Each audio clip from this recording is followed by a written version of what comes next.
નમસ્કાર મિત્રો.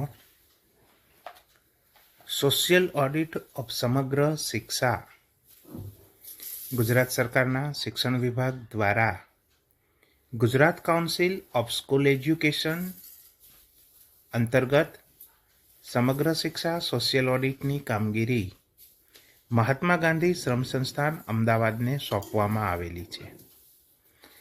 આ કામગીરી અંતર્ગત શાળા કક્ષાએ સોશિયલ ઓડિટર જ્યારે સોશિયલ ઓડિટની કામગીરી માટે જાય છે ત્યારે તેને શું કામગીરી કરવાની છે અને શાળાના આચાર્યએ આ પ્રશ્નાવલીને ભરવા માટે કઈ કઈ બાબતો ધ્યાનમાં રાખવાની છે તે માટેનો એક વિડીયો અમારા ટીમના સભ્ય દ્વારા તૈયાર કરવામાં આવેલો છે. તો મિત્રો, આ વિડીયો તમે જોવો અને સમજો કે આચાર્યશ્રી અને સોશિયલ ઓડિટરની કામગીરી શું છે. સોશિયલ ઓડિટ સમગ્ર શિક્ષા 2023-24 નોડલ એજન્સી મહાત્મા ગાંધી શ્રમ સંસ્થાન અમદાવાદ દ્વારા શાળા કક્ષાએ જતા ઓડિટરમાંના માર્ગદર્શન માટે આ વિડીયોમાં આપનું સ્વાગત છે. તો શરૂઆત કરીએ આજના આપણા વિડીયોમાં કે આપણે સૌપ્રથમ શું કરવાનું થશે. તો ઓડિટરને જે સૂચનાઓ છે શરૂઆત કરીએ કે ઓડિટના એક દિવસ પહેલા પ્રિન્સિપાલ સાહેબને વોટ્સઅપ અથવા તો ફોન દ્વારા તમારે અમુક માહિતી આપવાની છે, જેમ કે એમની શાળામાં કઈ તારીખ અને કયા સમયે ઓડિટ માટે આવશે. એ સમયે શાળાને અગાઉથી જે મળેલી પ્રશ્નાવલી છે એ ભરી અને તૈયાર રાખવા બાબતે જાણ કરશે.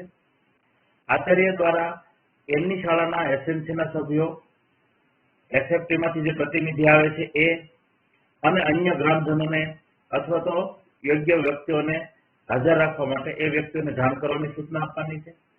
આ સૂચના આચાર્ય સાહેબને આપ્યા પછી એમના જિલ્લા કોઓર્ડિનેટરને એ અપડેટ આપશે કે મેં મારા દ્વારા આચાર્ય સાહેબને આ મુજબ સૂચનાઓ આપી ચૂક્યા છીએ. ઓડિટના દિવસે એમને એક જે નક્કી કરેલો સમય છે એ સમય કરતા શક્ય હોય તો વહેલા પહોંચવું અથવા તો નિયત સમય પર પહોંચવું. જીપીએસની આપણે એક એપ નક્કી કરી છે ફોટોગ્રાફી માટે. એ ફોટોગ્રાફી એપ દ્વારા શાળાનો ફોટો લેવો, શાળાના કેમ્પસનો ફોટો લેવો, એ પછી શાળાની ઓફિસમાં જઈ અને જે સભ્યો ઓડિટ માટે જે હાજર રહ્યા છે એ સભ્યોની એક મૌખિક નોંધ લેવી.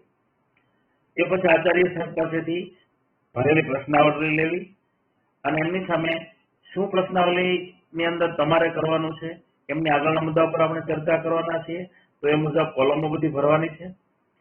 જ્યાં એસએફટી મેમ્બર પાસે રિમાર્ક્સ લેવાના છે એ રિમાર્ક્સમાં શું ભરવાનું છે એ પણ આપણે આગળના મુદ્દાઓ પર ચર્ચા કરશું. વચ્ચે કયા કયા વ્યક્તિઓને શું પ્રશ્નો પૂછવાના છે અને એની કેમ વિગત ભરવાની છે એ વિગતો તમને આગળના મુદ્દામાં રજૂ કરશું. કાર્યક્રમ ઓડિટનો જે છે એ આખો પૂરો થાય ત્યારે આચાર્ય પાસેથી શું વસ્તુ લેવાની છે અને કેટલા ફોટા ક્યાં ક્યાં પાડવાના છે એનું એક લિસ્ટ તમને રજૂ કરવામાં આવશે. છેલ્લે આખો કાર્યક્રમ પૂરો થયા પછી શાળા છોડતા પહેલા બધા જ કાગળો ઉપર તમારા ફોટો જે પડ્યા છે એમના ઉપર એક નજર કરી લો. કઈ બાકી નથી રહેતું ને? કોઈ જવાબદાર વ્યક્તિઓના સહી સિક્કા છે એ બાકી નથી ને?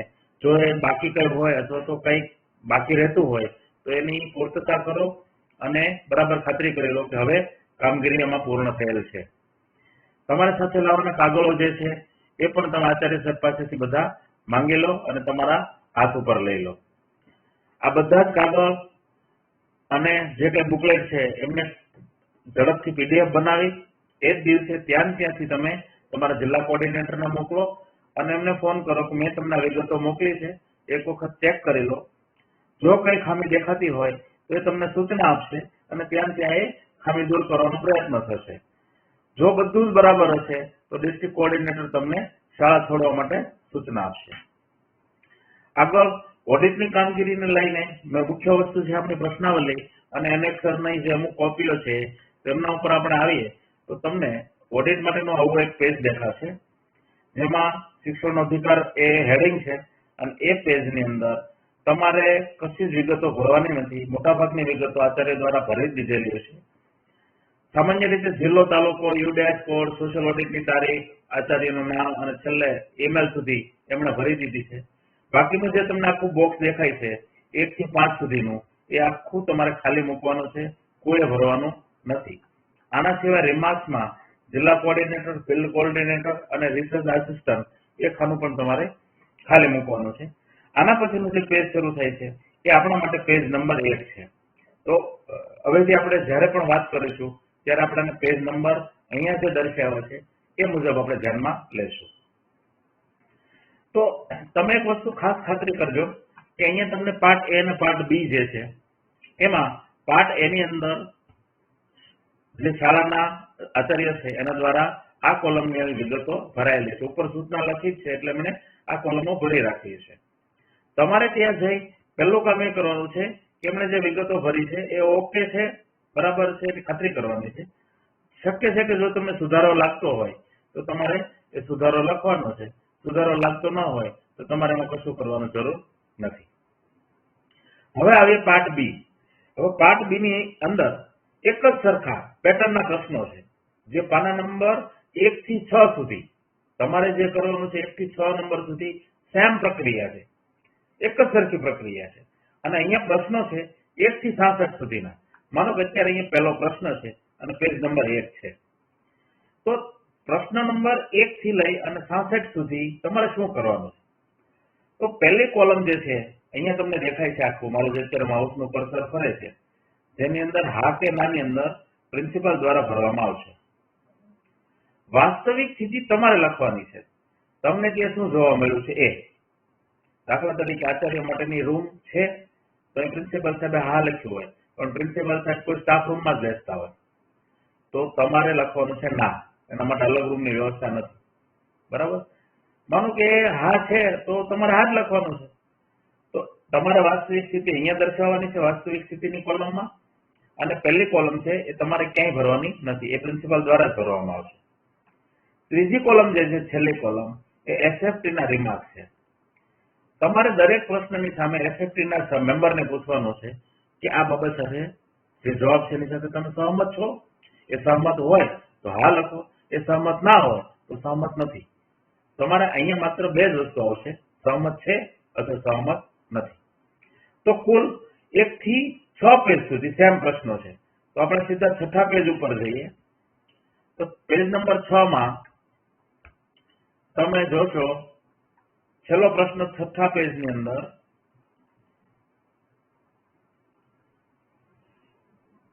ક્રમ નંબર છે 66. આ 66 સુધી સેમ પ્રિન્સિપાલ દ્વારા, વાસ્તવિક સ્થિતિ ઓડિટર દ્વારા અને સ્ટાફના રિમાર્ક, બરાબર. હવે પેજમાં આગળનું પેજ જે છે એના અંદર આપણે જોઈએ તો એના અંદર 67મું જે ક્વેશ્ચન છે ને પેટા શ્રેણી વિદ્યાર્થી એ આખો માત્ર આચાર્ય દ્વારા ભરવાનો છે. એમાં આપણે કશું જ કરવાનું નથી, એ એમની રીતે ભરી દેશે. પેજ નંબર 68 થી સેમ વસ્તુ છે. તો 68 થી 152 સુધી, 68 થી આગળ હજી છે પેજ 14મા પેજ સુધી, આપણે અત્યારે 7મા પેજમાં છીએ. તો 14મા પ્રશ્ન સુધી સેમ આચાર્ય દ્વારા, ઓડિટર દ્વારા અને સ્ટાફના રિમાર્ક. તો 14મા પેજ ઉપર પહોંચશું આપણે. જો 14મા પ્રશ્ન સુધી 152 પ્રશ્ન સુધી આપણે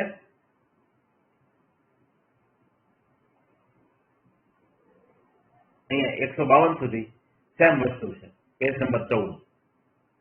હવે 153મો પ્રશ્ન છે દરેક શાળાઓમાં નહીં હોય, જ્યાં કેજીબીવી ની શાળાઓ છે ત્યાં જ લાગુ પડે છે 153મો પ્રશ્ન. તો દરેક તાલુકામાં 1-2 શાળાઓ કેજીબીવી હોય છે, બાકી બધી સામાન્ય શાળાઓમાં ગણના થાય છે. તો તમારે સેમ વસ્તુ કેજીબીયુમાં છે આચાર્ય દ્વારા, ઓડિટર દ્વારા અને રિમાર્ક સ્ટાફમાં. તો 153 પ્રશ્નથી આપણે કશું જ કરવાનું નથી. 170 સુધી સેમ ક્વેશ્ચન છે એ કેજીબીવી ના છે. હવે અહીંયા પ્રશ્નાવલીનો આ જે ભાગ છે એ પૂર્ણ થયો. હવે પછી જે છે એ જે પ્રશ્નો છે ને એને આપણે ટૂલ તરીકે ઓળખશું. એ પેજ નંબર 16 થી શરૂ થાય છે, બરાબર. પણ અહીંયા તમને નીચે પેજ નંબર અલગ રીતે દર્શાવ્યા છે કારણ કે અહીંથી વિભાગ અલગ થઈ જાય છે. તો અહીંયા કુલ 8 પેજ છે. એમાંથી પહેલું પેજ શું છે? તો પહેલું પેજ છે ટૂલ 2. 2 નંબરનું ટૂલ જે શાળાના પ્રિન્સિપાલ અથવા તો હેડમાસ્ટરને ભરવાનું છે. તો તમારે એમના પેજ આખું બુકલેટ જ્યારે ખોલતા જાઓ ત્યારે આ ભાગ આવે ત્યારે તમારા પ્રિન્સિપાલ સાહેબે જો ભરી દીધું હોય તો ઠીક છે, ન ભર્યું હોય તો એમની પાસે ત્યાં બેસી અને એમને આપવાનું છે એ ભરી આપશે. તો પેજ ટૂલની અંદર 2 પેજ છે. એમાં પહેલું પેજ અને બીજું પેજ એ શાળાના આચાર્ય અથવા તો શાળાના હેડમાસ્ટર દ્વારા ભરવાનું છે. ટૂલ નંબર 3 જે છે એ પાના નંબર 3 પર છે અને એની અંદર કુલ 3 પેજ છે. જે 3 પેજ આચાર્ય સિવાયના જે શિક્ષકો છે શાળામાં, અન્ય શિક્ષકો, એમને ભરવાનું છે. તો 3, 4 ને 5 આ 3, આ 4 અને આ 5 પેજ આ શાળાના અન્ય શિક્ષકો દ્વારા ભરવાનું છે. એમના પછી પેજ નંબર 6 આવશે. આ 5 પૂરો થયો, 6 નંબરના પેજ છે. એ પ્રશ્નો તમારે વાલીને પૂછવાના છે. શક્ય છે વાલીને લખવામાં અગવડ હોય તો તમે એમને પૂછો અને એમનો જવાબ હા કે નામાં જ બોલાવવાનો છે. એ જે જવાબ આપે છે એ તમે એ નોંધતા જાઓ. તો ટૂલ 4 ની અંદર તમારે એક જ પેજ ભરવાનું છે જે વાલીને પૂછવાનું છે. બરાબર? તો એ પેજ 6 નંબરનું પેજ પૂરું થયું. 7 નંબરનો પ્રશ્ન પેજ આવે છે. એ પણ એક જ પેજ છે, ટૂલ 5, અને એ તમારે શાળાના જે કમ્યુનિટી મેમ્બર છે, મતલબ કે એસએમસી ના માણસો હોય કે ગામના અગ્રણી લોકો જે બોલાવ્યા છે પ્રિન્સિપાલ સાહેબ દ્વારા, તો એમને તમે પ્રશ્ન પૂછો અને એ પેજ અહીંયા તમારું પૂરું થશે. તો ટૂલ 5 ની અંદર પણ આપણા પાસે એક જ પેજ છે. હવે ટૂલ 6 જે છે એ સ્ટુડન્ટ્સને બોલાવવાના છે. તો અહીંયા સ્ટુડન્ટ્સને ક્યાં સ્ટુડન્ટને બોલાવવાના છે? તો એમનો જવાબ એ છે કે દરેક ક્લાસમાંથી 3 બાળકોને બોલાવવાના છે. માનો કે 1 થી 5 ની શાળા છે તો 5 × 15 બાળકો થશે, અને 1 થી 8 ની શાળા છે, હું દાખલા તરીકે વાત કરું છું અહીંયા, તો 1 થી 8 ધોરણ સુધીના 8 વર્ગો હશે તો 8 × 24 બાળકોને બોલાવવાના છે. તો આચાર્ય સાહેબને તમે સૂચના આપશો એટલે એ બાળકોને બધાને એક રૂમમાં બોલાવશે, બેસાડશે અને આપણું એક પોસ્ટર લગાવવાનું છે અથવા તો બેનર લગાવવાનું છે. તો ત્યાં બાળકો અને બેનર બધા જ આવતા હોય એવો એક ફોટો જીપીએસ લોકેશન વાળો તમારે લેવાનો છે અને પછી અહીંયા તમારા પ્રશ્નો બાળકોને પૂછવાના છે અને એમાં હા કે નામાં જવાબ તમારે જાતે ભરવાના છે. તો અહીંયા એક જ પેજ છે, 2 પેજ છે, એક જ પેજ છે. બીજું જે પેજ છે ને એ કેજીબીવી ના બાળકો માટે છે. તો દરેક શાળામાં તમારે કેજીબીવી નહીં હોય તો એવા કિસ્સામાં તમારે એક જ પેજ બાળકોને પૂછીને ભરવાનું થશે. હવે આગળ જો વાત કરીએ તો હવેનો જે ભાગ છે આખો એ સોશિયલ ઓડિટનો અહેવાલ છે, આપણો ઓડિટ અહેવાલ. હવે અહીંયા ખાલી જગ્યાઓ છે એ તમારે ભરવાની છે. જિલ્લો, તાલુકો, સંકુલ એટલે કે ક્લસ્ટરનું નામ ખબર ન પડે તમને તો તમે તમારા શાળાના આચાર્યને પૂછી શકશો. એમનો યુડાઇસ કોડ નોંધવાનો છે, ઓડિટની તારીખ નોંધવાની છે, પબ્લિક હિયરિંગ વાળો ભાગ છે એ તમારે ખાલી મૂકવાનો છે. બાકી જે જગ્યાઓ ખાલી જગ્યા છે એ તમારે ત્યાં જ ભરવાની છે. તારીખ, મહિનો, વાર આ બધું તમારે નોંધવાનું છે. અહીંયા જે આખું તમને ટેબલ જોવા મળે છે એ ટેબલમાં સોશિયલ ઓડિટરનું નામ તમારે ખાલી મૂકવાનું છે. બાકીના જે સભ્યો છે શાળાના આચાર્ય અથવા તો મુખ્ય શિક્ષક, એસએફટીના સભ્ય, વાલી, આચાર્ય બધું જ 7 નંબર સુધી શાળાના શિક્ષક તો 2 શિક્ષકોના નામ તમારે ભરવાના છે 6 અને 7 માં. એ વિગત ભરાઈ ગયા પછી ખાસ અહીંયા આ મુદ્દા પર આપણે આવીએ છીએ. અહીંયા કાઉન્સમાં 1 અને 2 નંબર જે છે એમાં પહેલું જે છે એમાં તમને જે એનેક્સર શાળામાંથી આપવામાં આવ્યા છે ભરીને એની માહિતીનું વેરિફિકેશન તમે કર્યું એ તમને બરાબર માલુમ પડ્યું છે તો તમારે નથી શબ્દ ચેકી નાખવાનો. માનો તમને બરાબર માલુમ નથી પડ્યું તો તમારે 6 શબ્દ ચેકો મારવાનો છે. કાઉન્સ જે બીજા કાઉન્સની અંદર જે વિગત છે એમાં તમારે શાળામાં કેટલા ધોરણ છે 1 થી 8 એના કેટલા વર્ગો છે એ ભરો, બરાબર, અને એમને તમે કયા પ્રશ્નો પૂછ્યા છે એ તમે જાણો. દાખલા તરીકે તમે જયારે એમને પ્રશ્નો પૂછ્યા છે ત્યારે 1 થી 8 અહીંયા લખી નાખવાનું છે. અહીંયા 1, અહીંયા 8, બરાબર. એ જ રીતે તમે વાલી અથવા તો લોકપ્રતિનિધિ સાથે ચર્ચા કરી છે અને ખાતરી કરીને પ્રશ્ન ક્રમાંક 1 થી 5 સુધીનું સંકલન કરીને માહિતી નોંધવામાં આવી હતી. અહીંયા તમારે 1 થી 5 એવું લખવાનું છે, બરાબર. તો શાળામાં ભૌતિક સુવિધાનું નિરીક્ષણ કરવામાં આવ્યું તેના બધી વાત તમારે વાંચી અને બિડાણ 1 સાથે શું કાગળ છે હું તમને છેલ્લે બતાવું છું વિડીયોમાં. તો બિડાણ 1 માં જે બાબતો નોંધવામાં આવી છે એ છે આપણા પાસે. આગળ 11મા નંબરમાં આટલા ફોટોગ્રાફ તમારે જે લેવાના છે, શાળાનો પ્રવેશદ્વાર, કમ્પાઉન્ડ વોલ, દિવ્યાંગ માટેનો ઢાળ, બાળકો માટેના ફોટા આ બધી વિગતો. એકમાત્ર પબ્લિક હિયરિંગના ખાનામાં ટીક મારવાનું નથી, કારણ કે પબ્લિક હિયરિંગ આપણે કરવાનું અત્યારે નથી. છેલ્લે સોશિયલ ઓડિટરનું નામ લખવાની ક્યાંય જરૂર નથી, લખવાનું જ નથી. તારીખ લખવાની છે જે તે ઓડિટના દિવસની, શાળાના આચાર્યની સહી સિક્કા અહીંયા લેવાના છે. ફરજિયાત આટલી વસ્તુ ભૂલાવી ન જોઈએ. હવે શાળા પાસેથી એક તમે આખી બુકલેટ કમ્પ્લીટ કરીને લો છો, આના સિવાય ફોટો લો છો.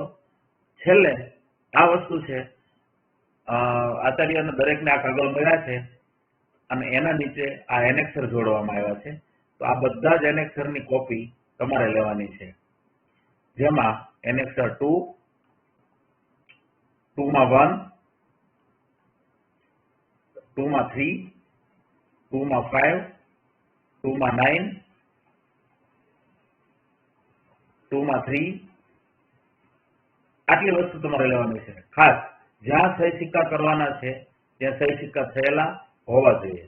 અને આ બધી વિગતો તમે બધી વ્યવસ્થિત રીતે નજર કરી અને પછી જ તમારે શાળા છોડવી.